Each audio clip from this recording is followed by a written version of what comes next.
ആസിഫ് അലിയുടെ വരാൻ പോകുന്ന രേഖാചിത്രം എന്ന സിനിമയുടെ ടൈറ്റിലിനെ കുറിച്ച് ഫേസ്ബുക്കിൽ വന്ന ഒരു കുറിപ്പാണ്. ജോസ്മോൻ വാഴയിൽ എന്ന വ്യക്തിയാണ് ഈ പോസ്റ്റ് ഇട്ടിരിക്കുന്നത്. ആ സിനിമയുടെ ടൈറ്റിലിൽ കൊടുക്കുന്ന ഡീറ്റെയിൽസ് നോക്കണം എന്നാണ് അദ്ദേഹം പറയുന്നത്.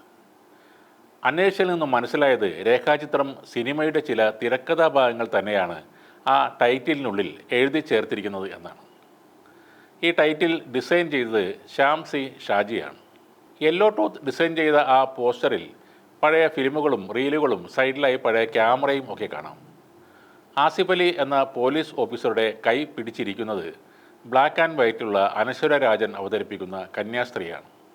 പഴയ ബ്ലാക്ക് ആൻഡ് വൈറ്റ് ആയ ഒരു ട്രൂ സ്റ്റോറി സിനിമയിൽ നിന്നും എന്തോ ക്ലൂ കിട്ടിയതിൻ്റെ പശ്ചാത്തലത്തിൽ യഥാർത്ഥ കേസ് തെളിയിക്കാൻ ശ്രമിക്കുന്ന പോലീസുകാരൻ്റെ കഥയാവണം രേഖാചിത്രം എന്നാണ് FBയിലെ ആ പോസ്റ്റിൽ പറയുന്നത്.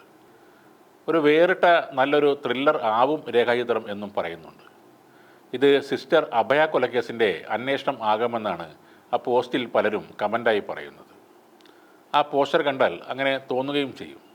മറ്റൊരു വിധത്തിലും ചർച്ചകൾ ഇപ്പോൾ നടക്കുന്നുണ്ട്. ദ പ്രീസ്റ്റിന് ശേഷം ജോഫിൻ ടി ചാക്കോ സംവിധാനം ചെയ്യുന്ന ചിത്രത്തിൻ്റെ ഫസ്റ്റ് ലുക്ക് പോസ്റ്റർ നൽകുന്ന സൂചന ഇൻവെസ്റ്റിഗേഷൻ ത്രില്ലർ ആണെന്ന് തന്നെയാണ്. 1980 കാലഘട്ടത്തിൽ നടക്കുന്ന കഥയാണെന്ന് പോസ്റ്റർ വ്യക്തമാക്കുന്നുണ്ട്.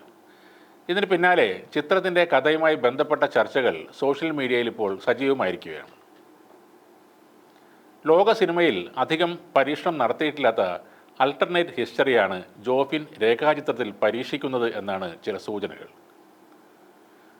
ചരിത്രത്തിൽ നടക്കാത്ത ഒരു സംഭവത്തെ നടന്നിരുന്നു എന്ന് പറയുന്ന തരത്തിലുള്ള കഥയാണ് അൾട്ടർനേറ്റ് ഹിസ്റ്ററി.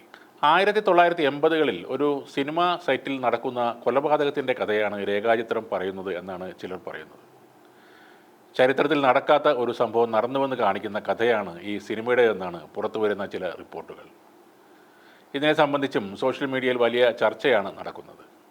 മമ്മൂട്ടി ഈ ചിത്രത്തിൽ അതിഥി വേഷത്തിലെത്തുമെന്ന റൂമറുകളും ഇതോടൊപ്പം പുറത്തു വരുന്നുണ്ട്.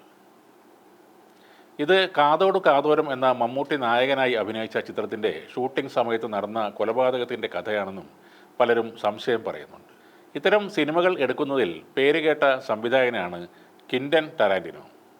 രണ്ടാം ലോക മഹായുദ്ധത്തിൻ്റെ ഹിറ്റ്ലറിൻ്റെ മരണത്തെ വേറിട്ട രീതിയിൽ അവതരിപ്പിച്ച ചിത്രമായിരുന്നു 2009 റിലീസായ ഇൻഗ്ലോറിയസ് ബാസ്റ്റേഴ്സ്. ചിത്രം വൻ വിജയവുമായിരുന്നു. ടാരന്റിനോയുടെ സംവിധാനത്തിൽ 2019 റിലീസായ Once Upon a Time in Hollywood ഇതുപോലൊരു കഥയാണ് പറഞ്ഞത്.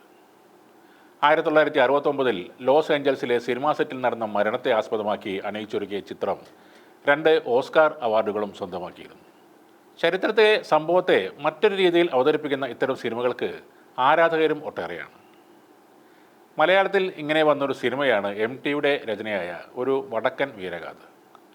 അതുവരെ കേട്ട് ശീലിച്ച പഴങ്കഥകളെ മറ്റൊരു രീതിയിൽ അവതരിപ്പിച്ച സിനിമയായിരുന്നു അത്. രേഖാചിത്രം എന്നത് അഭയ കൊലക്കേസിലെ വേറിട്ട അന്വേഷണമാണോ അതോ കാതോട് കാതോരം ഷൂട്ടിംഗ് സമയത്തെ കൊലപാതകത്തിൻ്റെ അന്വേഷണമാണോ എന്നറിയാൻ കുറെ കൂടെ കാത്തിരിക്കണം. രേഖാചിത്രം തിയേറ്ററിൽ എത്തുന്നവരെ ആ സസ്പെൻസ് നിലനിൽക്കും.